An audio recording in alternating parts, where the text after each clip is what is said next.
Today we're talking about the topic of meditation, chapter 7 in our book. My most favorite topic and subject. Maureen and I have been meditating every day for the last 20 years. We have a practice that is part of our soul, our being. We wouldn't miss it any more than I miss going to the gym.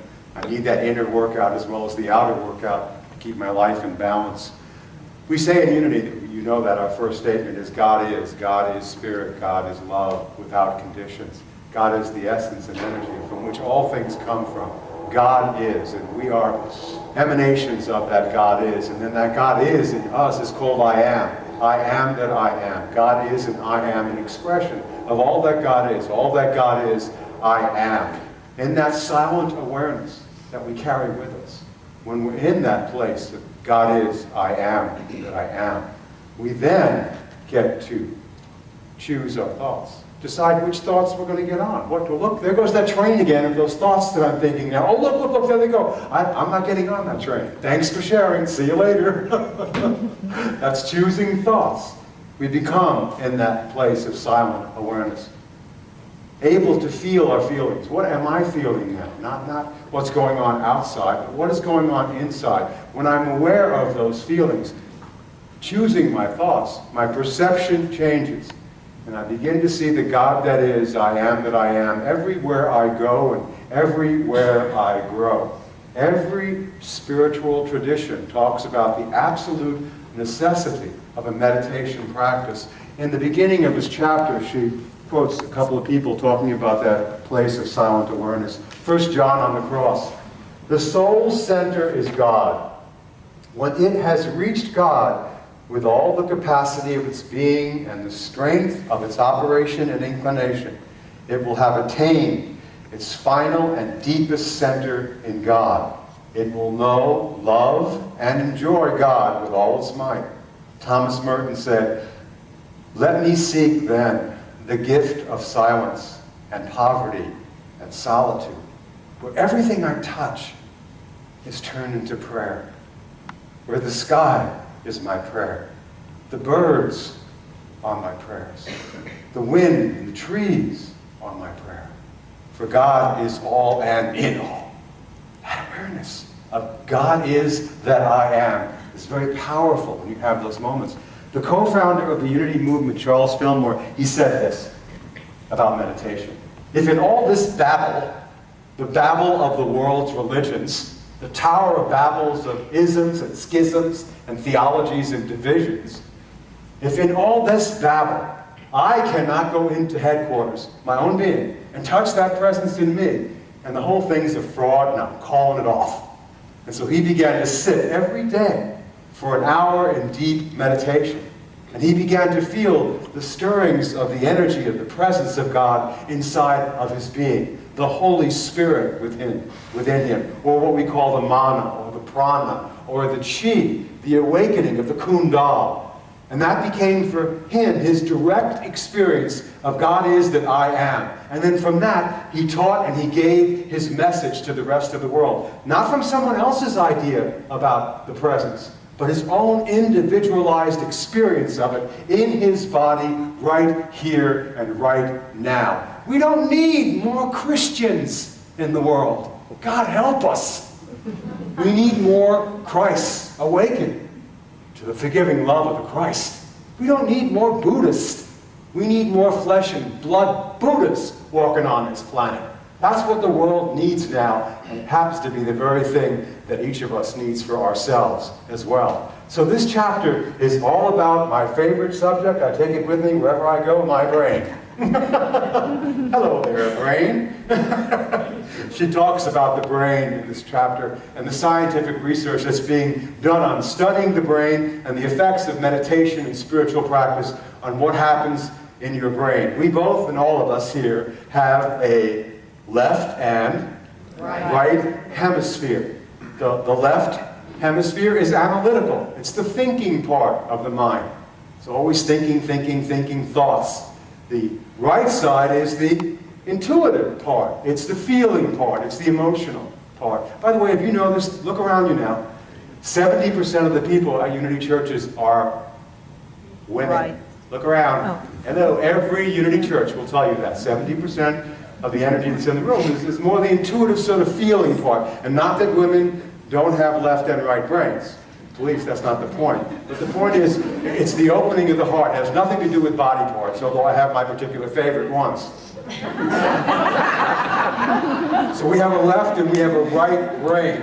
We all do. We have a thinking and feeling nature. And we've got a thing that connects the left and right hemispheres of the brain called the corpus callosum.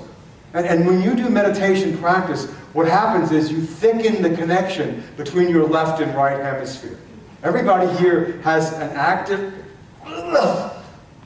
left brain, an active right brain. We all do. They're both firing at the same time. Each of us do. And we have an imbalance in our left brain and in our right brain. Everybody does. It's called the disease of separation. And who do you think we're separate from? We're separate from our own divine self. And so, of course, all we see outside of us is what? Separation. Us and them, him, her, thinker, thought. Everything's outside. The world outside is different from the inside. That is not true. The outside is a reflection of the inside. Everything I'm seeing is a result of what's going on inside of me, not what's happening outside of me. Not what's happening outside of me. She says, the state of mind most of us are in the study done by some guy in the book, look it up if you like, is called brain lateralization. It's where we're pulled apart, laterally going off this way or that way. Each one of us has a different way in which we get pulled apart. And when our brain is pulled apart, we see things as separate objects. We see through what Paul said, a glass darkly. We don't see things as they are, we see them as we are. And so when we have a meditation practice, what it helps us do is bring together the left and right hemispheres. And when I call this a good day, when I'm firing on left and right hemispheres being pretty close to each other and feeling connected to my feelings and my emotions, in those moments, all heaven breaks loose on earth. And God help you when I'm not feeling that. You get in my way and I'm not going to play with you in a nice day, you know? I'm not going to smile at you, but when I'm knowing it's not out here, he isn't doing it to me, she isn't doing it to her, it isn't happening to me, it's happening through me. And that moment, when I come back together again, there is oneness regardless of what's happening in my life. I become a vehicle that sees wholeness and oneness rather than separate parts that keep me in fear, separation, and fight and flight mechanism. There's wonderful work being done in the laboratory now of how that's so. And in this talk called Brainwave Shifts, she talks about the different wavelengths of the brain and how it functions. The first place most of us hang out in is what I call the beta zone, the beta quadrant. I'm a Star Trek fan, I love Voyager, I'm always going to that story again. When we're in the beta zone, we're hanging out in the place where our analytical mind is really firing, we're very busy, we're doing stuff, we're getting things done, we're thinking, we're very agitated, but boy, we get a lot done. When we're in the Red Bull state, you know, oh boy, Red Bull makes me even more productive and active, oh boy, Red Bull. You see him at the gym, it's like, whoa, it's so wired, crazy energy driving down the car. Red Bull, the new big thing, Red Bull. Oh man, we get so full of our own bull when we're on Red Bull. Blah, blah, blah, blah, blah, blah, blah. The mind is just caught up in its own spinning around. I was taking a run around Wilmington Park where I do my runs. It was one of those days this week. Hasn't the weather just been awesome? What beautiful days. It was one of those 70-degree days. This is called the winter that wasn't. We need more rain, but I like this warm weather. It's just so sweet. And I'm looking at this family. They're sitting under these beautiful trees right there in the middle of this gorgeous, perfect day in Wilmington Park. And there's a park bench, and they've got all their food on the park bench. And there's a dad sitting there, and then there's a mom and two friends and a little baby. And I'm thinking, wow, what a beautiful scene. And then I get closer, and I notice what's going on. Dad is... And mom is sitting on the blanket with the baby. And the friend is sitting over here going, everybody's pushing their little phones. No one is looking at anyone. No one is experiencing anything but the beta quadrant.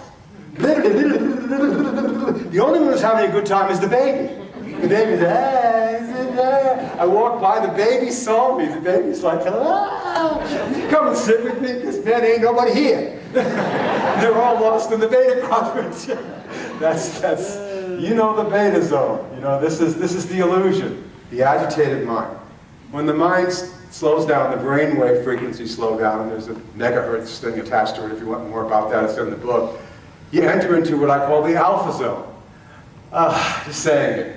Enter the alpha quadrant, you know. You just sort of relax and step into the alpha quadrant. Hello everybody, here I am, I've come back. You know, I'm here, I'm present. Just slowing down makes me less likely to make something out of nothing into everything.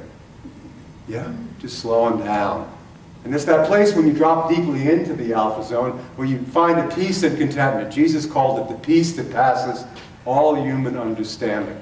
I bring you this peace, not as the world gives it, but as you can know it inside of yourself. Those moments of entering into the alpha quadrant just brings a sense of calm and peace, no matter what's going on. The Buddhists call it calm, abiding peace. And then when you get a little bit slower and you still stay awake, you enter into the quadrant of the theta zone. Oh, the theta zone is a deep place of quiet and stillness where healing happens, where healers touch other people from a deep understanding. Valentina is in a theta state when she's going over someone's body and telling them what's going on. She's coming from that place of wholeness where there is no separation and everything speaks to you, but in a whisper.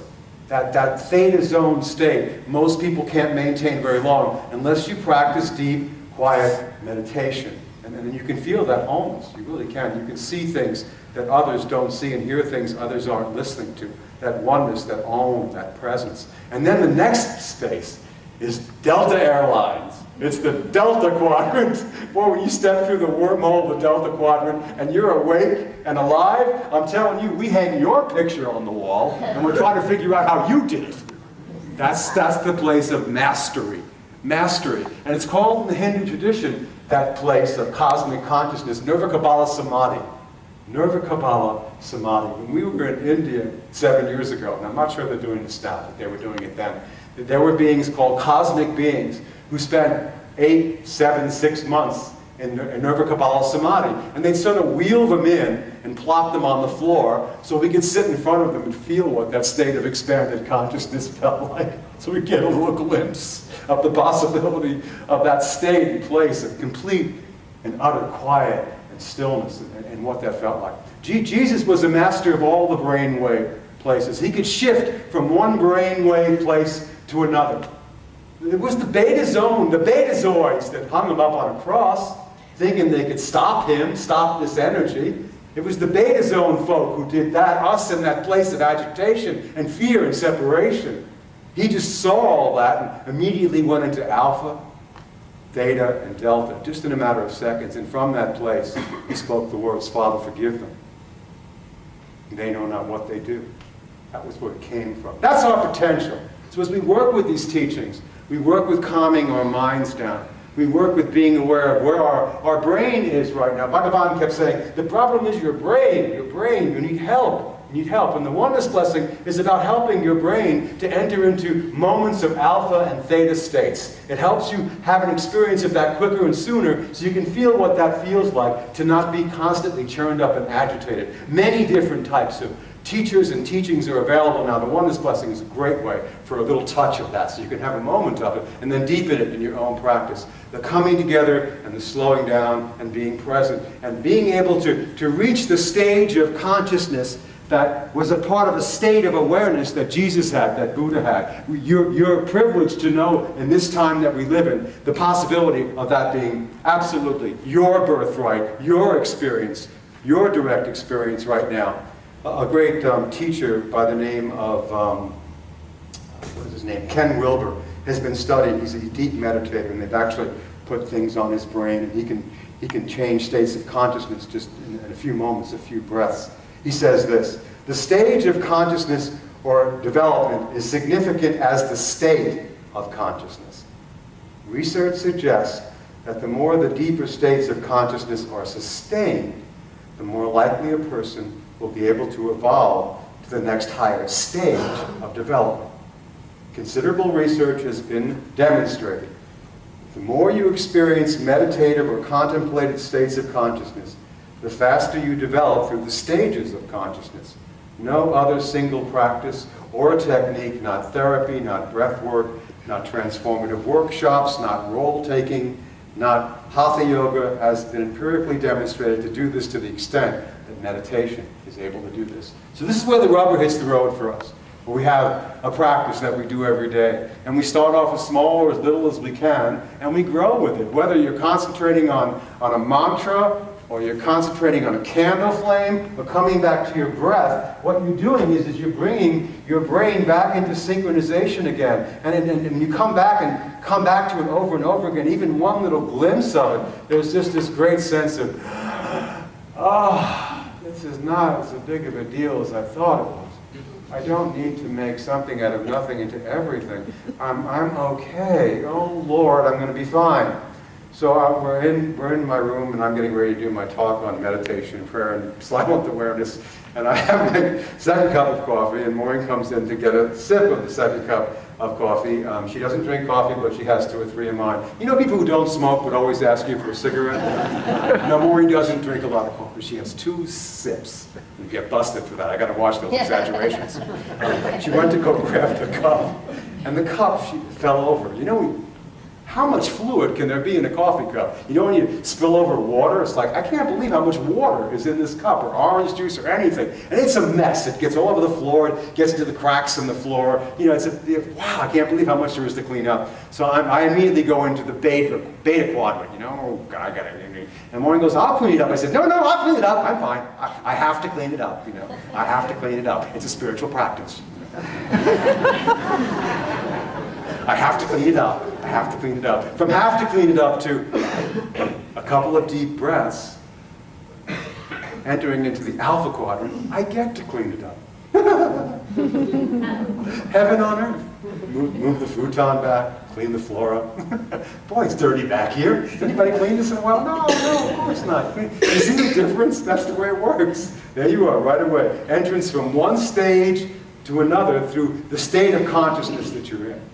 And that is our birthright to do that. But we have to be willing to continue to practice that. Not leave it up to somebody else, but to make it our continual work with ourselves. So whatever rises and falls, we don't get quite so caught up in it. It's a very, very powerful teaching. Something I didn't share at the other service. You guys get the benefit of something I'm going to share at this service. And one particular point that I wanted to make with you, and now that I've lost my glasses, here they are. Don't you steal these glasses, by the way. Someone keeps stealing my glasses. So don't touch these. 3rd pair. Oh, that's the wrong book. He talks about who touched my book? She talks about, this is a powerful moment here. She talks about a difference in letting go and letting come. I haven't used this last service. Very powerful. Maureen and I read this and went, boy, there's some insights of someone who's done her inner work with this. At some point in our practice of meditation, as in life itself, we will move past the need to let go and instead be open to the desire to let come. If it is true that our lives unfold in the direction of the vision that we hold, then the movement to a stance of let come is essential. What I long ago noticed in my life is that when I'm focused on letting go, I'm usually focused on what I don't want. If I am focused on not judging, the focus is still on judging. Much like when I try not to think of a purple teddy bear, I think of a purple teddy bear. For me, the image of letting go presupposes attachment, holding on to something that is keeping me from freely turning to receive that which is emerging. If, on the other hand, I am guided by let come, I find myself in the witness stance, attentive and open to what is emerging, and therefore more able to participate in that which is the incomprehensible mystery of my holy encounter with life itself. I love that idea. Rather than letting go, and which you'll always be doing, it's always letting go of something, there is this sense of, well, let it come. Well, what is this? Let it come. Let it come. Whatever it is, I want to know what it is. I want to stop running from it, being chased by it, or running after it. Let it come. Let it come. So now I'm healthy. Wow. Now I'm sick. Wow. Now I have money. Wow.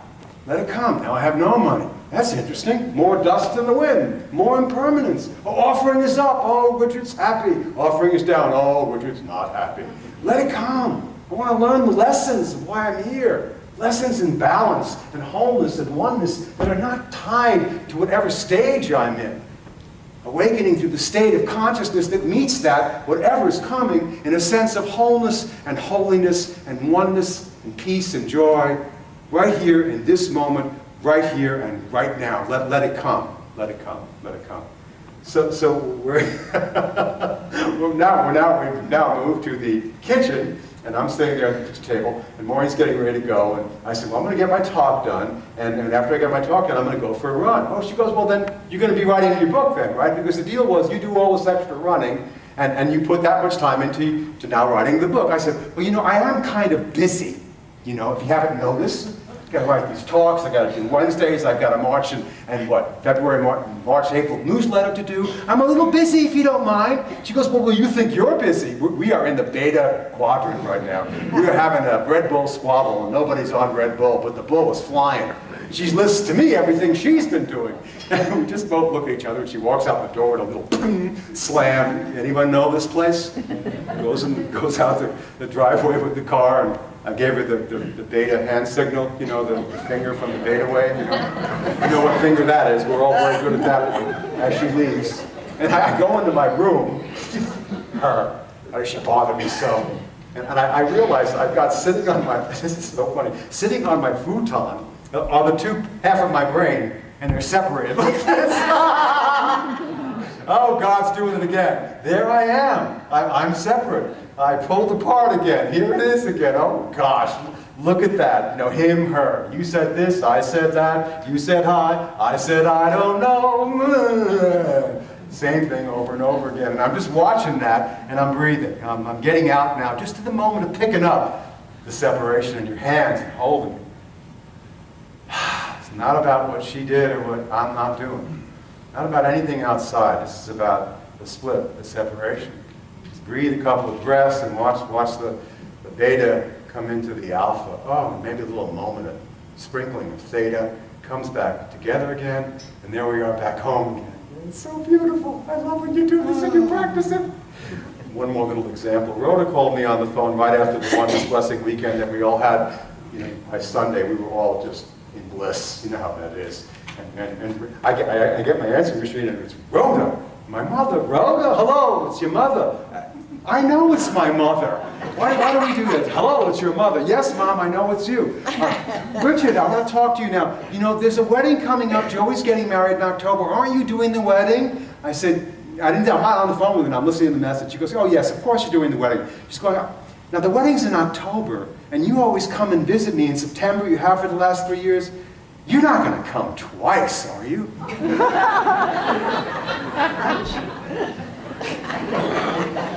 You're not coming twice. Ugh. Don't do that. It's like, oh, Mom. Oh, it's Mom, Mommy. And the little bundle, Richard, the little sub-self, Richard, the little tight strap around the little wounded boys. Wounded, and I'm watching it. And what she says in the book is we all carry around these little bundles of sub-personalities, all tied up in little knots, and they're all really tight. And when we do our meditation, the strap gets loosened. And there we are. We realize, oh, it's not my mother's fault. She's just being my mom. She's Mom.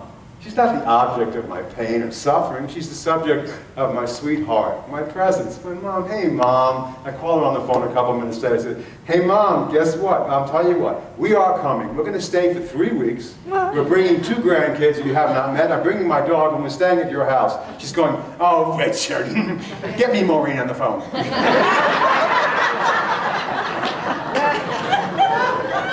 See, when you hang out in the alpha zone, even those who are caught up in the beta zone have to laugh with you. And that's the whole work and the whole practice. One more moment, lesson summation, I'll let you all go. It's enough for now.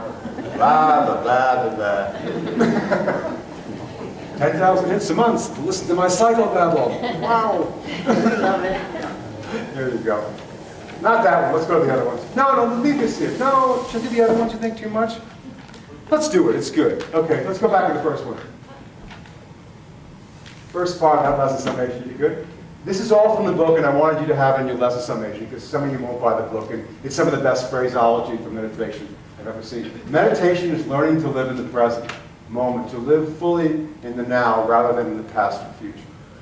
Meditation is not about holding any particular belief or doctrine, but has to do with allowing us to live in a space that exposes our illusions and false notions of the holy of life itself. Meditation teaches us how to be present first to ourselves, and then to God, and then to the whole world, because there's no separation. There's only one God.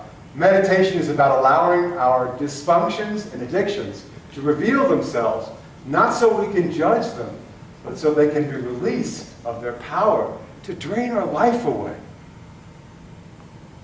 Meditation is about becoming a witness, not attached to any particular sense of self, but simply learning to mindfully observe that which arises and falls, that which is dust in the wind, and not get caught up in it. And the last one, which we thought was brilliant, but the first service didn't really do much with it. Please pretend it's brilliant. Oh, this is brilliant. Maureen and I came up with this. Using meditation lessens brain lateralization, bringing two hemispheres together as one.